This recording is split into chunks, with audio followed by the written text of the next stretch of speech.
छोट्या बयोची मोठी स्वप्न या मालिकेचा 18 जूनचा रिव्ह्यू तुम्ही बघत आहात प्रेक्षकांनो। सॉरी आज उशीर झाला, आमचं इंटरनेट कनेक्शनच गेलं होतं आज, त्यामुळे खूपच उशीर झाला। तर सुरुवातीला आपण बघतोय की हे बहुले जरा नशेमध्ये टुन्न असतात आणि दुष्यंतला बघून त्यांना वाटतं वेटरच आलाय आणि ते त्या दुष्यंतला म्हणतात चल वेटर माझ्यासाठी काहीतरी खायला आण। दुष्यंत म्हणतात तू दारू प्यायला। आता हे बहुले अजून असभ्य बोलतात त्यांच्याशी आणि म्हणतात तुला काय करायचंय रे, कोण आहेस तू, मोठा लागून चालला, चल पटकन माझ्यासाठी आण काहीतरी खायला। आता ते चिडतात म्हणतात तुला कळतंय का तू कोणाशी बोलतोयस, मी या हॉस्पिटलचा डीन आहे। आता हे बहुले म्हणतात तू डीन असो नाही तर डॉन असो, तुला सांगितलं ना मी एकदा खायला आण, पण दुष्यंत त्यांना नाही म्हणतात। आता ते चिडतात कारण ते नशेमध्ये असतात आणि ते खूप त्यांचा गळाच दाबायला लागतात लिटरली आणि तेवढ्यात मग हे शुभमकर येतात आणि यांना सोडवतात। आता दुष्यंतचा अपमान झाल्यामुळे दुष्यंत खूप चिडलेला असतो आणि म्हणतो अरे हा माणूस कोण आहे, याला कोणी इथे दारू पाजली, काय चाललंय तमाशा हा, याची हिम्मत तरी कशी होते माझ्यावरती हात उचलायची, अरे मी डीन आहे या हॉस्पिटलचा, ते काय नाही, मी आता पोलिसांना फोन करतो आणि याला पोलिसाच्याच ताब्यात देतो। आता बयो त्यांच्या हातापाया पडते आणि म्हणते सर सर असं करू नका प्लीज, मी तुमच्या पाया पडते सर, अहो हे सगळं त्यांनी मुद्दाम नाही केलंय। दुष्यंत फार चिडलेले असतात, ते म्हणतात हा माणूस आहे कोण, याची हिम्मत कशी झाली माझ्यावर हात उचलायची। आता ते बहुले पुन्हा ओरडतात ए जाय रे, तू डीन असो का डॉन असो मला काय करायचंय तुझ्याशी। आता ते पुन्हा ओरडतात आणि म्हणतात बघितलं किती असभ्य वागणूक आहे याची, आता मी याला सोडणारच नाही। बयो कशी वशी त्यांना थांबवते आणि आता ते चिडतात म्हणतात हा माणूस मला आता माझ्या डोळ्यासमोर नकोय, आता लगेचच्या लगेच याचे डिस्चार्ज पेपर रेडी करा। आणि आता सिस्टरला सांगतात आणि त्याचे डिस्चार्ज पेपर रेडी करा आणि याला आधी हकला इथून असं बोलतात। आता तरी पण हे बहुले त्यांच्याकडे रागानेच बघताय आणि आता शुभम म्हणजे काहीतरी बडबड करतात ते, मग शुभम करतात शांत बसा, तुम्हाला कळत नाहीत का ते कॉलेजचे डीन आहेत म्हणून। आता दुष्यंत रागाने निघून गेले, तिकडे गौतमी विचार करत असते काय माहिती आता त्याचा डिस्चार्ज झाला असेल की नाही। रमाकांत म्हणतो वहिनी मला वेगळीच टेन्शन आलंय। आता ही गौतमी म्हणते कसलं टेन्शन आलंय। रमाकांत म्हणतो त्या बयोने जर तिच्या बापाला हैसर आणलं तर। गौतम म्हणते नाही नाही हा, हे बघा ती घाण काही मी माझ्या घरात येऊ देणार नाहीये। तर आता तेवढ्यात तिला दुष्यंतचा फोन आलाय, गौतमीला वाटतं झाला असेल डिस्चार्ज त्याचा म्हणून ती आनंदाने विचारते। मग दुष्यंत तिच्या ओरडतो आणि म्हणतो गौतमी तू मूर्ख आहेस का। गौतम म्हणते दुष्यंत माइंड युअर लँग्वेज। मग दुष्यंत म्हणतात तू त्याला दारू दिली होतीस का ते सांग। गौतम म्हणते हो अरे दिली होती मी, पण मी त्याला सांगितलं होतं की रात्री पी दिवसा नको पिऊ। आता दुष्यंत खूप चिडतात आणि म्हणतात गौतमी तुला काही अक्कल आहे का, अगं त्याने दारूच्या नशेमध्ये माझ्यावर अटॅक केला माहिती आहे तुला, ते तर बरं झालं की ते शुभमकर आणि बयो तिथे वेळेवर पोहोचले। गौतमी तू खरंच डोक्यावर पडली आहेस का ग। गौतम म्हणते अरे दुष्यंत जाऊ दे ना, ती रस्त्यावरची लोक आहेत, कशाला त्यांच्याकडे लक्ष देतोयस तू। मग आता दुष्यंत म्हणतात अरे मी डीन आहे हॉस्पिटलचा, एवढं सुद्धा कळत नाही काय त्या माणसाला, मी सोडणार नाही गौतमी त्या माणसाला, सांगून ठेवतोय मी तुला। गौतमी लगेच त्यांना मनवायला लागते जाऊ दे ना दुष्यंत, तू कशाला त्रास करून घेतोयस, आता पुन्हा नाही होणार हे सगळं। पण दुष्यंत आता राग तिचा फोन कट करतात। मग गौतमी सांगते तुमच्या त्या बावल्याने काहीतरी तमाशा घालून ठेवलाय तिथे दारूच्या नशेमध्ये आणि ते सगळं शुभमकर आणि बयोने पण बघितलंय डोळ्याने। रमाकांत म्हणतो बापरे काय सांगता वहिनीनू। मग गौतम म्हणते भाऊजी एखाद दिवशी ना आपली नावं घेऊन बसेल तो नशेत। रमाकांत म्हणतो बरं झालं पण आज नाही घेतली त्याने आपली नावं। गौतम म्हणते हे बघा भाऊजी याची दारू ना आपल्याला एक दिवस गोत्यात आणणार आहे बघाच तुम्ही। इकडे या बौल्यांना विशालच्या घरी आणण्यात आलंय। विशाल बयोला म्हणतो त्यांना लिंबू पाणी दे म्हणजे बरं वाटेल। आता बयो म्हणते आहे का सामान, तर आता हा विशाल म्हणतो हो आहे तिकडे।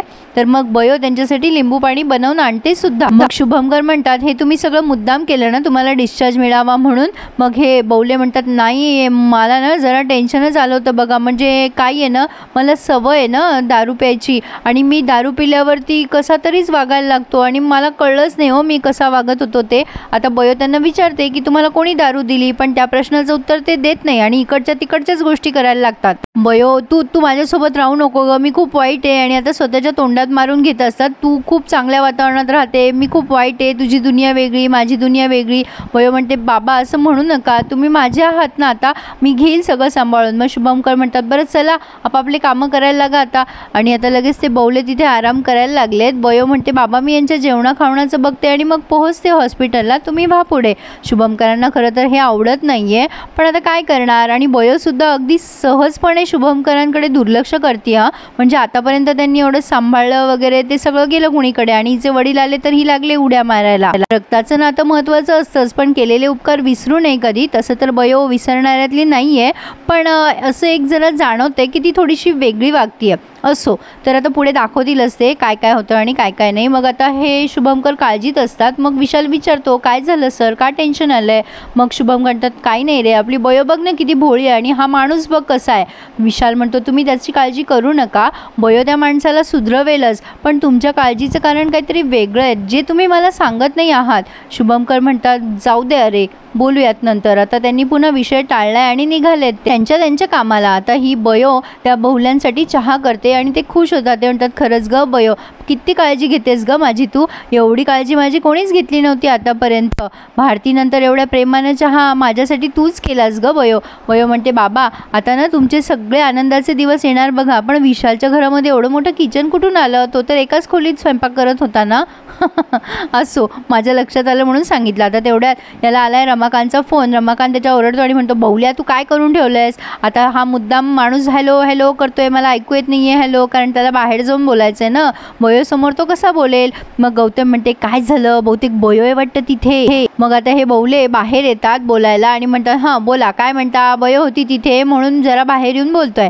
मग आता गौतमी त्यांना म्हणते, काय घोळ घालून ठेवलाय तुम्ही दारूच्या नशेमध्ये, त्या दुष्यंतवर तुम्ही अटॅक केला ना, काय गरज होती तुम्हाला हे सगळं करायची? तुम्हाला तुमच्या कामाचे चोख पैसे मिळतात ना, तुम्हाला कळतं का, तो हॉस्पिटलचा डीन आहे डीन. आता ते म्हणतात, ए बाई, तू मला कामाचे पैसे देते तर, आणि मी जर हे काम सोडून गेलो तर तुमचे पैसे काय सत्यनारायणाच्या पूजेत टाकायचे?